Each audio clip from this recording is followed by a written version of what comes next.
भगवत गीता का उपदेश। ये गीता उपदेश परम सत्य है, जिसे अपनाकर हर व्यक्ति दुख क्लेश मुक्त होकर सफल सुखद जीवन जी सकता है।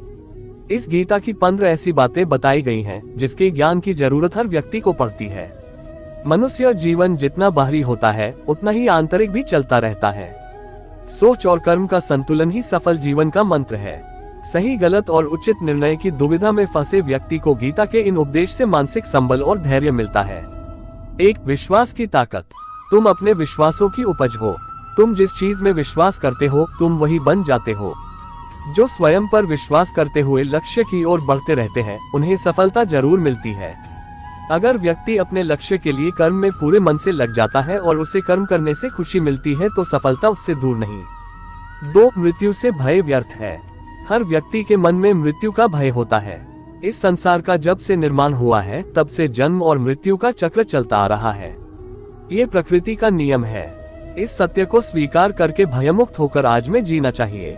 किसी को भी आने वाले पल के बारे में कुछ नहीं पता होता, लेकिन इस संशय में भयभीत रहने से जीवन नहीं जिया जा सकता। 3, कर्म सबसे ऊपर आता है। श्री कृष्ण अर्जुन से कहते हैं कि व्यक्ति कर्म करने के लिए ही पैदा हुआ है और बिना कर्म किए कोई रह नहीं सकता।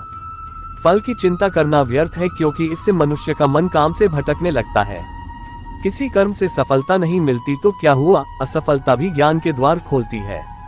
अगर बिना फल की चिंता किए कर्म करते रहोगे तो सफलता और मन की शांति जीवन भर तुम्हारा साथ नहीं छोड़ेगी। जो कर्मफल से विरक्त होकर कर्म करता जाता है, उसका आध्यात्मिक ज्ञान बढ़ता जाता है। 4, हमेशा स्वार्थी होना गलत है। जो व्यक्ति हमेशा स्वार्थ प्रेरित होकर फल की चिंता करते हुए कर्म करते हैं और सिर्फ फल ही उन्हें कर्म करने को प्रेरित करता है, ऐसे लोग दुखी और बेचैन रहते हैं, क्योंकि उनका दिमाग हमेशा इसी उलझन में फंसा रहता है कि उन्हें क्या फल मिलेगा। स्वार्थी व्यक्ति सुखी नहीं रह पाता और ऐसे व्यक्ति से कोई भी संबंध नहीं बनाना चाहता। इसलिए स्वार्थ से ऊपर उठें और दूसरों का हित भी सोचें। 5, क्रोध से सबका नुकसान होता है। क्रोध या गुस्सा करना व्यक्ति के दिमाग में उथल पुथल पैदा कर देता है। आवेश में विवेकहीन होकर कई बार व्यक्ति अपना ही नुकसान कर बैठता है, या फिर अपनी ही मानसिक शांति को भंग करके खुद को कष्ट देता है। क्रोध की अग्नि में बुद्धि और तर्क नष्ट हो जाते हैं और व्यक्ति बिना विचार किए बस अपने अहम ईगो की तुष्टि करने वाले काम करता है। गुस्सा व्यक्ति की विचार शक्ति को पनगु बना देता है और भ्रम पैदा करता है। 6, मन पर कंट्रोल जरूरी क्यों है। मन का स्वभाव है कि ये आसानी से भटक जाता है। अगर जीवन को सफलता की दिशा में ले जाना है तो मन को काबू करना बहुत जरूरी है। श्री कृष्ण कहते हैं कि बार बार प्रयास करने से धीरे धीरे चंचल मन को वश में किया जा सकता है। मन को वश में करने से दिमाग की शक्ति केंद्रित होती है, जिससे कार्यों में सफलता मिलने लगती है। अगर मन को वश में नहीं करोगे तो ये आपका सबसे बड़ा शत्रु बन जाता है। 7, भगवानों में कोई छोटा बड़ा नहीं। इस संसार में ईश्वर कई रूपों में जाना जाता है। इनमें से कोई भी रूप बड़ा छोटा नहीं है। परमात्मा का हर रूप समान है। जैसे हर नदी अंत में सागर में जाकर मिलती है, वैसे ही हर धर्म, मत और संप्रदाय की धाराएं परमात्मा रूपी समुद्र में समा जाती हैं। ये संसार परमपिता का ही स्वरूप है, वो हर कण में विद्यमान है।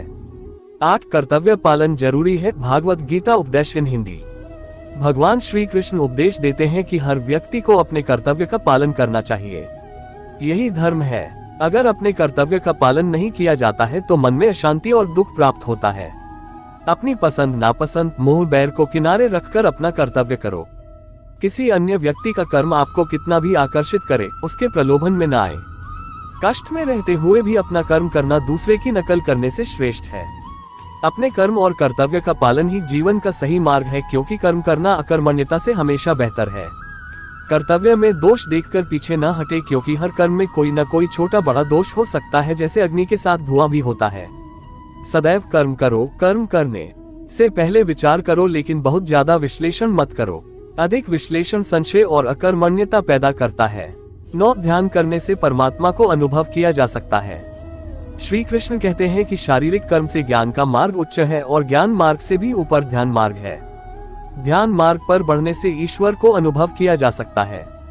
जो व्यक्ति मन और इंद्रियों को शांत करके पूर्ण विश्वास से अपना ध्यान भगवान में लगाता है, उसे ईश्वर का ज्ञान और अस्तित्व अवश्य अनुभव होता है। जो हर जगह हर जीव मनुष्य में ईश्वर को देखता है, सबके हित में लगा रहता है, उस पर परमपिता अवश्य कृपा करते हैं। ज्ञान मार्ग हो या भक्ति मार्ग, समर्पण प्रेम विश्वास ही आपको ईश्वर के प्रकाश की ओर ले जाता है। भगवान की पूजा बहुत से लोग करते हैं, लेकिन उनको शांति क्यों नहीं मिलती? क्योंकि भगवान आपके मन में निवास करता है, उसे पता है कि आपका भाव क्या है। 10 अधिक शक करने वाला कभी खुश नहीं रह सकता। श्री कृष्ण गीता में कहते हैं कि संशय शक करने वाले का विनाश हो जाता है, इसलिए संदेह करने से बचें। अधिक संदेह करने से मन की शांति भंग हो जाती और व्यक्ति भ्रमित होकर अपने संबंधों को नष्ट कर डालता है। जिसे शक करने की आदत पड़ जाती है, उसे इस लोक या परलोक में भी शांति नहीं मिलती। सत्य की खोज ठीक है, लेकिन बिना सच जाने कल्पनावश होकर संदेह करने का अंत दुख क्लेश पश्चाताप के रूप में होता है। 11 अति करने से बचें। जीवन में संतुलन बहुत जरूरी है। किसी भी चीज की अति करना अच्छा नहीं है। जैसे सुख आने पर प्रमाद करना और दुख आने पर निराशा में डूबे रहना दोनों ही गलत है। असंतुलन जीवन की गति और दिशा को बाधित करता है, जिससे अनावश्यक कष्ट और दुखों का जन्म होता है। जिसके मन, विचार और कर्म में संतुलन है, उसे ज्ञान मिल जाता है और ज्ञान से ही सदा के लिए शांति, संतुष्टि मिलती है। 12 सही कर्म से ज्ञान और मुक्ति संभव है। गीता के उपदेशों में कर्मयोग का सिद्धांत कहता है कि संसार से विरक्त होना ही मुक्ति का उपाय नहीं है। संसार में रहकर एक गृहस्थ अपने कर्मों का पालन करते हुए कर्मफल से विरक्त होकर मुक्ति प्राप्त कर सकता है। सही विचार और उचित कर्म भी आसक्ति को खत्म करने में सक्षम है। अच्छे कर्म कभी व्यर्थ नहीं जाते, चाहे ये दुनिया हो या परलोक। 13 ज्ञान और कर्म एक हैं। एक अज्ञानी कर्म और ज्ञान को अलग अलग समझता है, लेकिन एक ज्ञानी जानता है कि दोनों एक ही हैं। लोग ज्ञान की बातें तो करते हैं, लेकिन उसका पालन नहीं करते। बिना पालन किए ज्ञान कोरा रह जाता है, ज्ञान का अनुभव नहीं होता। गीता कहती है कि ज्ञान पढ़ने की नहीं बल्कि अनुभव करने की वस्तु है और अनुभव बिना कर्म किए नहीं मिलता। 14 इच्छा दुखों का मूल है।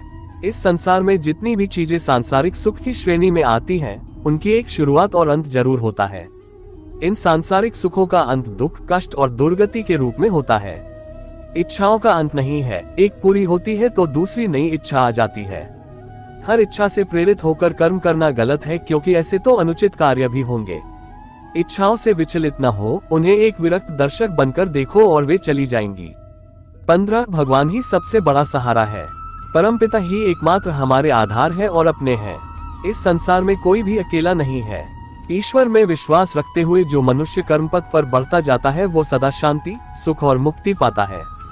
भूत और भविष्य की चिंता करना व्यर्थ है, वर्तमान ही सत्य है।